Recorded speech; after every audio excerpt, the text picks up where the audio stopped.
Hello, my name is Les Brown, Mrs. Mamie Brown's baby boy, and I want to thank you so much for joining us. You know, at this particular time, I want you to, first of all, pat yourself on the back and take the time to thank yourself for becoming involved in a process for looking at your life. If there's ever time that we need to begin to stop and think and assess ourselves, that time is now. When you begin to look at the foreclosure rate that's going on in the country and the foreclosures and the bankruptcies, and in addition to that, the violence and people losing their jobs and the level of uncertainty and fear that people are feeling. And I think there's a level of stress in the air unlike anything we've ever felt before. And so just to take the time to think, to pause, and particularly not only looking at what's going on, but asking yourself the question, how's this affecting me? You know, we want to all become successful, but I've found that there's some success that's toxic success. What I mean is that you don't want to end up going after goals and dreams and neglect yourself. I want you to think about your goals and dreams and things that you want to achieve, and at the top of the list, I want you to put up there your strategy for being here. I just came from the doctor. Let me share something with you. I don't care what goals and dreams that you have. You've got to have your health in order to be here. So at the top of my list, and I'm suggesting you put it at the top of your list, your strategy, your game plan for being here. What are you going to do to take better care of yourself? That's one of the first things I want to ask you about. Because when I look at my life at 64, and I used to think people in their 50s were old, but now that I'm 64, I said, look here, people in their 80s and 90s, they're old people. My goal is to be here not only just to see my grandchildren, but to see my great-grandchildren and my great-great-great-grandchildren. But in order to be here, that's not just lip service, that's a commitment with my time, with my energy, and the choices that I make. So I want you to think about your strategy for being here, and I want you to think about your goal for securing your life in your future. See, as I get older, my goal right now is to become an asset to my children rather than a liability, financially and physically. See, I don't want to be a burden to my children. I don't even know if they like me that well. See, I love my mama. My goal and dream was to take care of my mother. I did that. I brought her home. I took care of her until she's 89. But children, they're different today. These are different type of people up in here. You don't know what this generation might do. Now, I know they say, Dad, we love you, but I really, really want to stay in good shape and take care of myself because I don't want to be around the house and my kids saying, look here, who's going to take care of him today? All he's doing is sit around talking to himself, talking about, yes, I can, and yes, I will, talking out of his head. No, I don't want that kind of party for me. My goal and objective is to die young at an old age. So I have a game plan. I don't like to eat vegetables all the time, but now I feel like a silly wabbit. Why? Because I realize at this stage of my life, I've got to eat more vegetables, I've got to get more rest, I've got to drink more juices, and I've got to do all of the things that make the healthy choices that will say to my body, Les, you plan to be here, I see that you're serious, so I'm going to take care of you. I do 160 push-ups every morning nonstop. Why? I couldn't do that at 15 or 20. But at this stage of my life, I've got to do those kinds of things in order to challenge my body, to stretch my body, and to indicate I plan to be here. What's your plan? What's your goal? Because if you don't have a goal for being here is not a given. When I was a kid, we used to go to funerals of old people. I can't tell you how many young people whose funerals I've gone to. I can't tell you how many. And so, and there's something about between 40 and 60. I don't know what it is about that period in time. Between 40 and 60, if you're approaching 40, I can tell you, and you already know, life begins to intensify. Things happen to you, and things happen to people you care about. Between 40 and 60, if you can make it through that period, you can take a deep breath, because most people don't make 60. Most people don't. And why? And I think it's because people just take it for granted that they're going to be here. So I want to share with you some goals and strategies as you think about your goals. I want you to visualize yourself having optimal health. Having your right mind. I used to ask my mama, Mama, every Sunday you stand up in church and other older members of the church say, I want to thank the Lord for waking me up in my right mind this morning. Why do y'all say that all the time? She said, don't worry, son. You live long enough, you'll find out. She was absolutely right. I went in the room the other day to find something. I got in there, and I couldn't remember what I was looking for. I came out, I remembered what I was looking for. I went back in, I found it. Then I couldn't remember why I was looking for it. One of my children said, Daddy, you need some ginkgo biloba. I said, what's that? She said, something for your memory. I went down to the health food store. I was walking around. The lady said, may I help you, sir? I said, I forgot why I'm here. She said, you need something for your memory. I said, I know. So they took me over to a little section, and I bought the stuff, and then I took it home. Now, I can't remember where I put it. So when I got up this morning, I said, I want to thank the Lord for waking me up in my right mind this morning. See, if you woke up in your right mind this morning, that's a good thing. I called a friend of mine the other day, Miss Williams, said, Miss Williams, how you doing? She said, baby, I'm doing good. She said, I went to the bathroom by myself, not all myself. I said, too much information, too much information. Let me tell you something, but that's a good thing. I know about that. I've been in the hospital. I know what it is not to be able to move. I know what it is to have back challenges.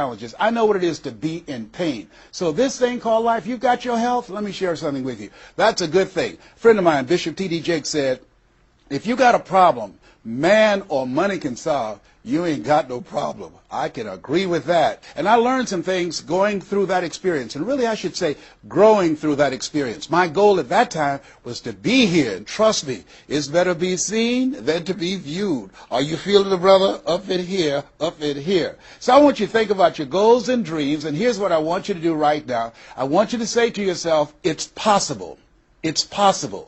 And I want you to follow along with this process. As you think about your goals and dreams, I want you to write this down. I'm going to give you some strategies for maintaining this possibility mindset. I want you to write down mindset maintenance. Mindset maintenance. Let me share something with you. The easiest thing that I do every year is to live my dream. That is, helping people to realize their potential, to step into their greatness, challenging themselves, reinventing themselves, to start their own businesses. I've helped over 400 people earn millions of dollars. The easiest thing I do every year is what I do on a day-to-day basis, going into prisons and juvenile detention centers, teaching young people mindset development, how to become effective communicators, how to dress like a prospect rather than a suspect. Those are the easy things that I do. Let me share with you the most difficult thing that I've ever done in my life. And that was to believe that I could do it. That's the most difficult thing that I've ever done in my entire life.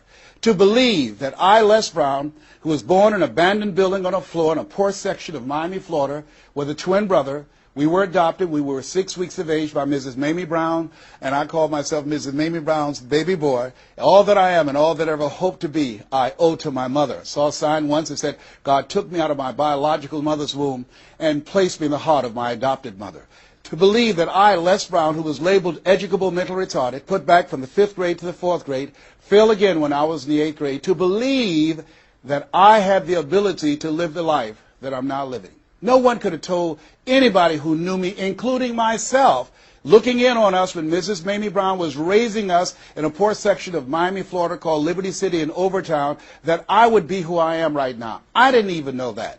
And I want you to think about your goals and dreams, and I want you to expand them. Why? Because it has been said that most people fail in life not because they aim too high and miss. No, most people fail in life because they're just like I was for 14 years. They aim too low and hit. And many never aim at all. Not at all. They just go through life surviving. Someone said that many people die at age 25 and don't get buried until they're 65. I was talking to a friend of mine named Rosia, and I said, Rosia, how you doing? And she said, let me tell you something. Life is a mess. I said, girl, what are you talking about? She said, my life is a mess. She said, you know what? She said, I just was sitting up here thinking, I haven't lived. I haven't lived. She said, I've been working hard all my life, paying bills and taking care of my children, and my children are gone, and I've just been thinking, I haven't done anything. She said, when I die, I don't want when people view my body, I don't want them to say, oh, she had a funny expression on her face. I said, what do you mean by that? I don't want to have an expression that I'm mad. Because if I died right now, I would be mad.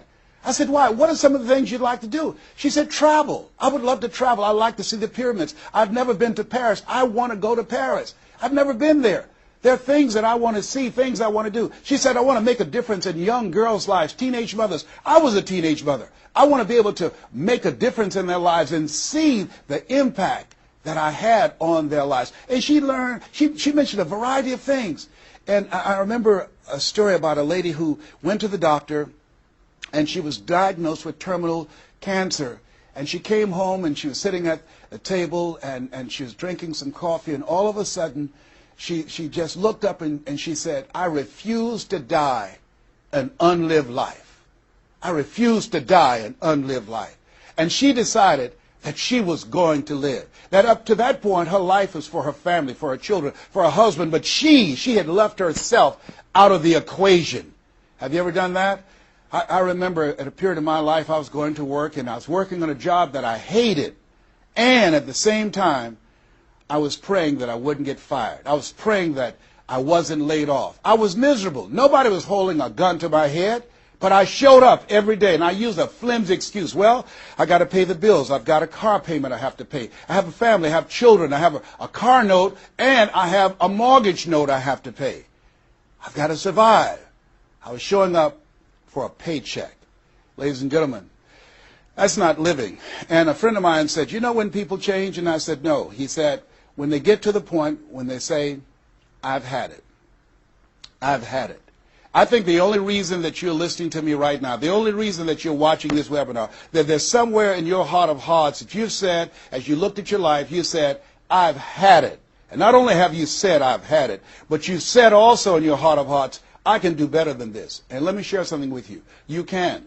Because if anybody told me, and I'm going to share some things with you that I've done, not for the purpose to impress you, but to impress upon you what the possibilities are when you work on your mind and have mindset development. Because I've found that how people live their lives is a result of their state of mind. It has been said, you don't get in life what you want, you get in life what you are. So part of the process, number one, is expose yourself to positive messages. See, what I'm doing right now, I'm distracting the story that's going on in your head right now. How you live your life, how I live my life, how all of us live our lives is a result of the story we believe about ourselves. And most of us are born into stories. I was born into a story where we were poor, but we didn't know it. I didn't know we were poor until I got on a bus with my mother going to do domestic work on Miami Beach. And when we crossed the Venetian Causeway and I saw those big, beautiful hotels, and I was in the homes with my mother making up beds and cleaning, and we ate the food left over from the families that she cooked for. And we wore the hand-me-down clothes of the children that she kept. And I kept saying, "Mama, what is it, boy?" As we got ready to pack up to go back home and to Overtown and Liberty City and all the poverty and filth and the violence there, I was saying, "Why can't we stay here? Why can't we stay here?" She said, "Leslie, we can't." "Why?" "Because we can." "Why, Mama? Why can't we?" She said, "It's just the way it is. Now shut up." And I kept saying to myself, why is that the way that it is? And I guess I was okay for Wesley and Margaret Ann and Leonard and Angelo and Sharon and Linda, but it wasn't okay for me. I was curious. I wanted to live like Mr. Sidursky lived. I wanted the big car that he had. I wanted that big home that he had. We lived in a 2-bedroom apartment. It was 7 of us, plus Mama.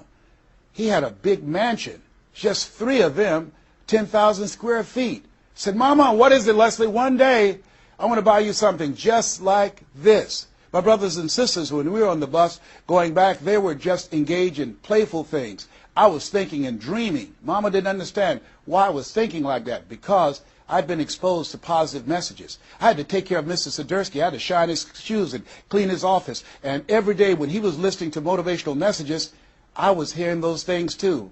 Earl Nightingale, we become what we think about. All of us are self-made, but only the successful will admit it.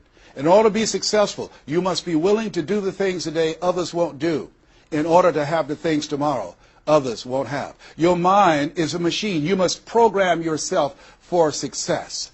Wow. When I heard those words, I said, wait a minute.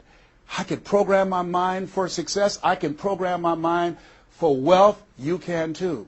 Trust me. I've earned over $55 million in the last 28 years. Anybody told me that I would be doing what I'm doing right now? I spoke recently in Sweden. They paid me 40,000 euro for an hour speech.